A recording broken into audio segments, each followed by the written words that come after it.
Hello everybody, I'm Animal Moments and, well, here we have Venus, the, let's see if I can remember how to pronounce this.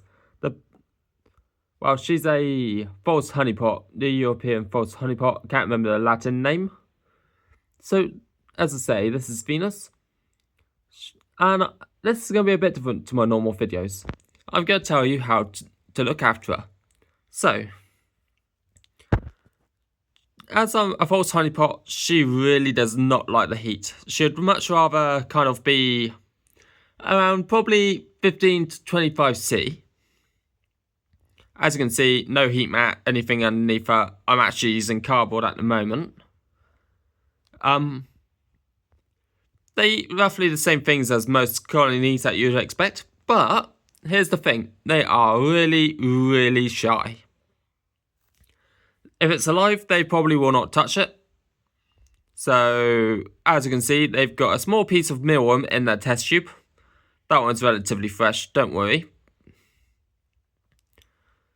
So, why have I fed these girls already? There is an antic in here. She's just hiding behind Venus, the queen. In reality, these girls are really, really shy, really susceptible to fungus. I was watching something yesterday that said, what was it? If they're kept around above like 20C, they will normally develop a thermophilic fungus infection. Thermophilic, in plain terms, is heat loving, and it will absolutely ruin the colony. There is nothing aloe grooming or any kind of other grooming can do about it. Ah, perfect. We just caught something. You see that little pale worker just by the side of the queen? That is a callow. That is a very fresh worker. She's brand new to the world. She's probably just about an hour old. I thought I had a second pupa, but I couldn't really guarantee it. But that's, that's proved it. So callows, really soft, really bad at being ants. They need to be defended by all costs by the colony. So that's why you can see Venus kind of weaving cotton around her and the other Nantic basically doing dropsis. Or that's what it looks like at the moment. Or grooming, I can't really tell through the test tube.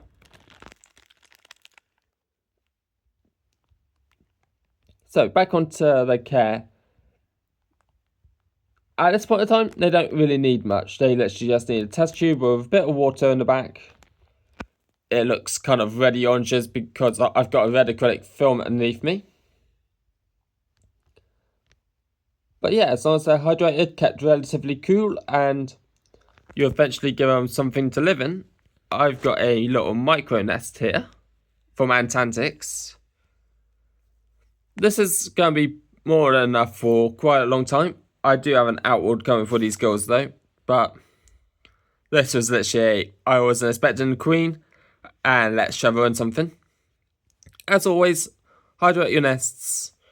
You always want to be hydrating your nests. If not, they can desiccate and the ants will die. Been there, done that. I've got the t-shirt for it.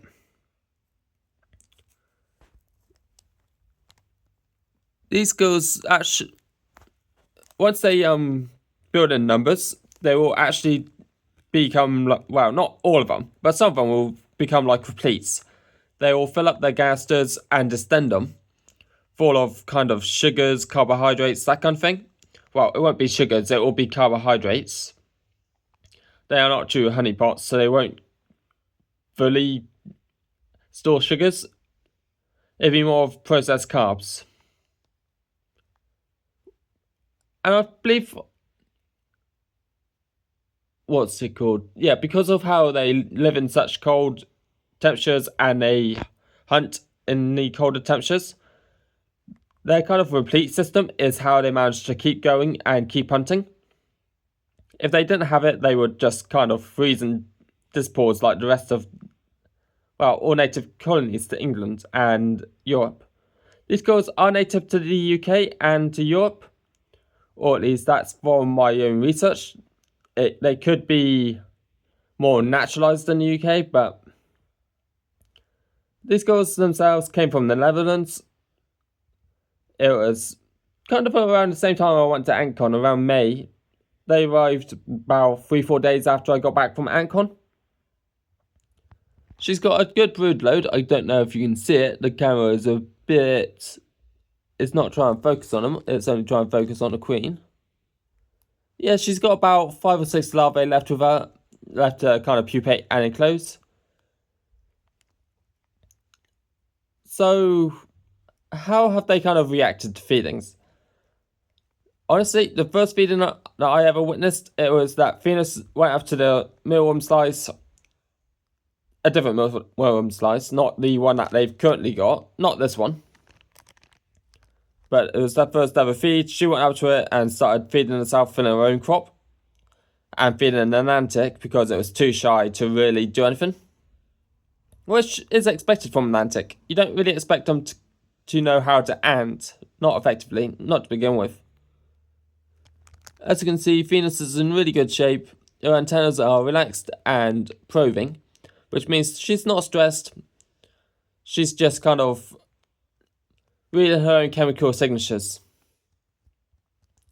The Nantic and the Callow being that close together is really what you would want and what you would expect. So this is a really good sign. Basically, if the colony continues like this, they should be healthy and thriving when it comes into winter, when they can actually be a bit more active. When it gets too hot, they kind of go into a torpor. It's not a complete, dispause. But it's not a complete shutdown either, otherwise you would never get workers. Oh, she's become a bit more alert. You can see how she's probing more often now. She's not stressed. There's nothing in here that will stress her. She's not in direct light or anything like that. There's no threats in the test tube.